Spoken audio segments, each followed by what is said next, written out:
Dear students, सबसे पहले आप समझ लो नंबर 1 कि क्रिस्टल जालक क्या है। जैसे यहाँ पे चित्र में दिख रहा है कि जब कोई परमाणु, अणु या आयन त्रिविम व्यवस्था में, त्रिविम माने 3D, 3 डायमेंशन माने 3 दिशाओं में, 3 दिशाओं में जब कोई परमाणु, अणु या आयन व्यवस्थित रहते हैं तो उससे जो पूरा ये जाल बन रहा है उसको हम बोलते हैं क्रिस्टल जालक। और जो परमाणु, अणु या आयन हैं इनको हम यहाँ पे देखो डॉट से दर्शा रहे हैं।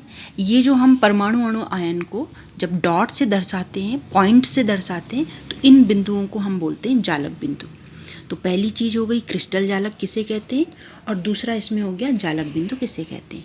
अब पूरे क्रिस्टल जालक की अगर हम एक इकाई ले लें तो उसे बोला जाता है एकक कोष्ठिका। यहाँ पे आप देख रहे हैं कि जो पूरा क्रिस्टल जालक है उसमें एक पोर्शन को डार्क किया गया है।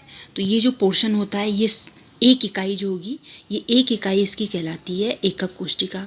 एकक कोष्ठिका बार बार मिलकर के पूरा का पूरा एक जाल बनाती है क्रिस्टल जालक। अब हम सिर्फ इस एकक कोष्ठिका पे आ जाते हैं।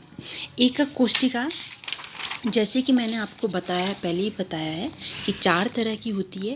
पहले वाले को हम बोलते हैं सरल घनीय एकक कोष्ठिका, दूसरी वाली को हम बोलते हैं अंतः केंद्रित एकक कोष्ठिका, तीसरी वाली को हम बोलते हैं फलक केंद्रित एकक कोष्ठिका।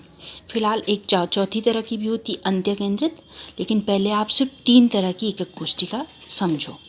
जैसे पहले वाली एकक कोष्ठिका है, सपोज ये क्यूब है, ये घन है हमारे पास, तो सिंपल वाली एकक कोष्ठिका में इसके कॉर्नर्स पे परमाणु होते हैं। जैसे कॉर्नर 1, 2, 3, 4, 5, 6, 7, 8, तो 8 परमाणु इसके कोनों पे स्थित रहते हैं। इस वाली एकक कोष्ठिका को हम बोलते हैं सरल घनीय एकक कोष्ठिका, जिसमें कॉर्नर्स पे रहते हैं। अगर कॉर्नर के अलावा एक मॉलिक्यूल, एक परमाणु अंदर के साइड भी हो, तब हम इसको बोलते हैं अंतः केंद्रित एकक कोष्ठिका। माने कॉर्नर पे 8 और एक अंदर से हो, तब बोलेंगे अंतः केंद्रित एकक कोष्ठिका।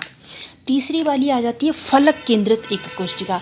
अब फलक किसे कहते हैं, सपोज ये कोई आपके पास घन है, क्यूब है, तो ये तो कॉर्नर कहलाते हैं और ये कहलाता है फलक। जैसे इसका ये पूरा ये पृष्ठ इसका कहलाएगा फलक, तो इसमें एक फलक हो गया, 2 हो गया, 3, 4, 5 और एक पीछे के साइड 6। तो पूरे क्यूब में 6 फलक होते हैं, तो इन्हें बोला जाता है फलक।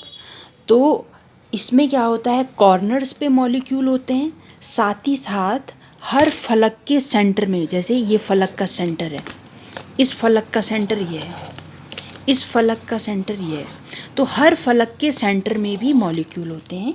तो इसको हम बोलते हैं फलक केंद्रित एकक कोष्ठिका। अब चौथी तरह की हो जाती है अंत्य केंद्रित एकक कोष्ठिका।